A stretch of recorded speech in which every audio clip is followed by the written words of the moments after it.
Հաշմանդամություն ունեցող օդաչուները եկել էին կառավարության շենքի մոտ Հովիկ Աբրահամյանին իր խոստումը հիշեցնելու համար։ Վարչապետը խոստացել էր հաշմանդամ օդաչուներին ընդունել, բայց այդպես էլ խոստումը չկատարեց։ Օդաչուները կրկին պահանջում էին հատկացնել թոշակները, որը չեն ստանում արդեն 8 տարի։ Պատճառաբանությունը մեկն է՝ բյուջեում գումար չկա։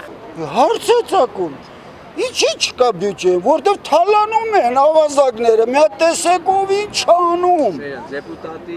Հələ մի հատ նայեք, եթե բյուջեում փող չկա, 3 միլիոնանոց ազգը 131 հատ բուղա դեպուտատ է պահում, ընդամենը 10 հատ դեպուտատ են աշխատող ընդեղ, մնացած կնոպկա սխվող են։ Օդաչուները նկատում են, որ կառավարությունը անընդունելի մարտավարություն է որդեգրել, չկա մարդը, չկա խնդիրը։ Փոխհատուցում չստացած 120 օդաչուից այսօր կենթանի է մնացել 55-ը։ Վարշապետ ասեց, որ ծերուկ են, ուշադրություն մի դարձրեք, բոլորը կմեռնեն գնան, հարցը կփակվի։ Բյուջեում փող չկա նաև Հյուսիսային պողոտայի նախկին բնակիչների համար, որոնց տները 11 տարի առաջ կառուցապատող ընկերությունները գնել են շուկայականից 3 անգամ ցածր գնով։ Բնակիչները պահանջում էին մնացած գումարը։ Վախացնելով, ծեծելով, ջարդելով մեզ տներից անեցին։ Իմ պահանջն է, որ իմ տարբերությունը տամ, որ իմ երեխայի համար տուն առնեմ, երեխա չմնա անդու։ Մեկը մեկին պաստալով, իրար պահելով, սենց մեր հարցը չեն լուծում, իսկ աշխարհը ման են գալիս։ Թող այդ աշխարհը մի երկու անգամ պակաս մանգան, մեր հարցը լուծեն պրծեն։ Սաղ Սերժի արածնա,